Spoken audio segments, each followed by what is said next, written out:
here's that long wall, and this is that block wall, concrete block wall that I floated out. And that's another reason why I wanted to make sure that this baseboard is long enough in one piece, because I don't want to piece this wall together when I glue it up against the wall. I've got to use liquid nails to install this up against the wall, okay? I have not tried it yet. I'm curious if it's going to fit in there, kind of like how I was hoping, because I made it a little bit long, and to get it in there, I just leave the middle kind of flexed out. Okay, and I put both ends in. And I'm going to push it up there and see what happens. If it doesn't flop up against the wall, and if it sticks out too far, then I'm going to have to trim off a little bit of it. Ooh. Looks like I'm going to have to trim. Man, I thought that was going to fit good. Let's see here. Nope. Nope, I'm going to have to shave off a little bit. Not right in the very corner. Maybe that'll help. Nope, too long. Yeah, just a hair too long. Shoot. It's almost. I'm going to chop off about a 1/16. That way it'll still be just a hair long for this wall, and it will fit right in there. See that little bow there? We got to get rid of that. I just didn't want to cut this perfect the first time and then find out I was slightly short. That happens sometimes. Make sure you measure right. Okay, let's see how it fits this time. Gotta be careful so I don't bug up the ends. So when I flop it up, slide this over, and then I can kind of go out the middle to get this other side gently, because you don't want to rub the wall. You don't have to, you know. Okay. I got that pushed over. And you know, if your adjoining walls aren't perfectly plumb, that could affect your measurement too, especially on 5.5 inch tall baseboard. You know? Okay, that's gonna go just fine.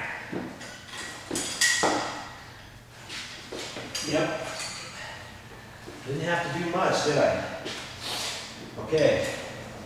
Now, because that's a concrete block wall, you know, I can't nail it, I'm not going to screw it or lag it in or anything like that. I'm going to use my good old liquid nails. That's right. That's how I'm going to do it. Very carefully, so I don't get caulking all over the place.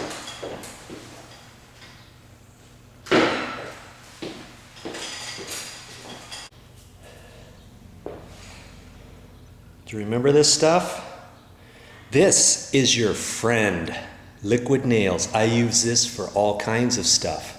And this is the standard construction adhesive. Liquid nails comes in 2 or 3 different kinds. I always use just the standard stuff. You know, they have some for plywood and some for certain types of materials to bond. But I usually use this one here, the red label.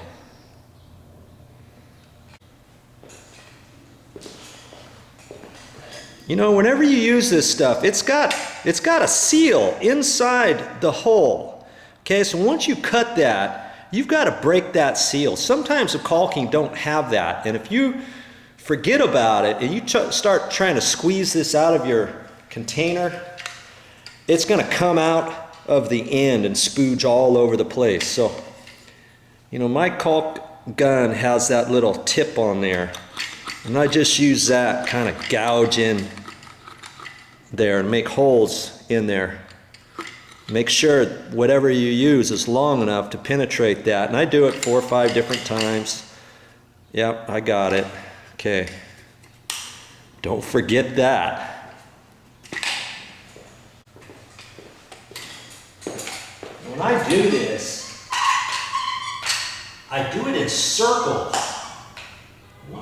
get circles on here.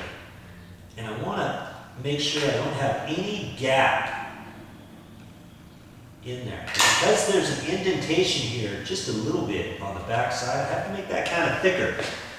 Because if I have a circle like that, once I bond that to the wall, then this area in the middle of the circle, as it's drying, the gas in there is going to be concentrated right in there, and it's going to suck that wood right up against the wall. If you never knew that, now you do, because that is the best way to do this. And then I can put a couple little drops here and there, you know. Read on the back side of a container, and that's what it tells you.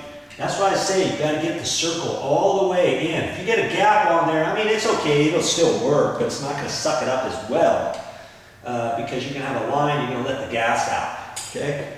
So try that next time on the back side of your baseboard. Paneling works like that too, or, you know, pretty much anything. Back of countertops. You know, when you glue your countertops, you got that rail on top of your cabinet. Make it in circles, little smaller circles before you put your countertop on there. You're good to go. Here's something else to think about too. I've got only one tube of caulking here. This piece is pretty long, and I'm not sure if I'm going to have enough. So I don't see that end right there. I probably don't need any at the very ends, because when I put that up against there, see that little piece of baseboard that's going to go up on that left-hand wall? That 45-degree cut in the corner is going to hold the end of that from coming out. Same thing at this end. I probably shouldn't have put any liquid nails at the very end. You see what I mean? Because that other piece to the right is going to hold in the base up against the concrete wall. Okay, so I probably should have started this glue from the middle and worked out both ways. Hopefully I got enough, but I'll keep doing that and see if I got enough now, okay? That's how you can stretch your liquid nails for your project if you don't have enough. You know what? I'm glad I did that because I ran out down there. And if I would have had enough, if I would have had a little bit left, you know, on the top edge, this is the top of the base, the bottom of the base, I could have put a little drip right here, not too close to the top, but like right there, right there, right there, right there. You know, something like that.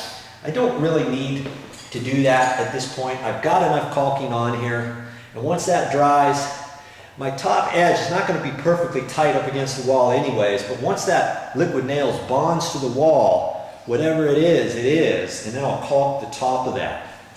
Okay? Let's put this up against the wall.